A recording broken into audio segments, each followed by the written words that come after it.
ang isang tao, palaging matatag, pero hindi siya humihinto.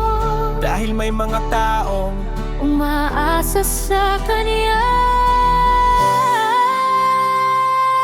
masakit ng likod, mabigat ng balikat, pero bago sumuko naaalala ko yung mga matang naghihintay sa bahay. May kalyo na ang kamay, may pilot na ang buhay, pero hindi pwedeng huminto ang laban. Kasi kapag ako ang bumigay, sino ang sasalo sa pamilya ko?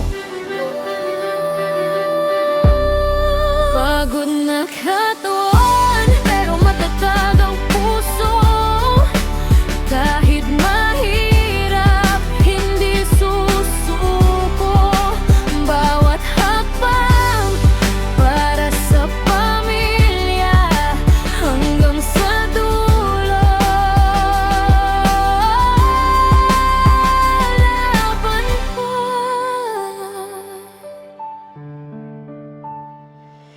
Minsan gusto kong magpahinga muna, pero hindi pwede. Kapag may bayarin, hindi ako naghahanap ng marangyang buhay. Ang gusto ko lang ay makita silang masaya.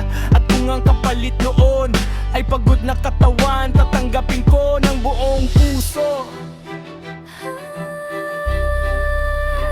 Palang araw, Hindi na ganito, hindi habang buhay. ganito ang laban Darating din ang maray na makakahinga. ng maluwag.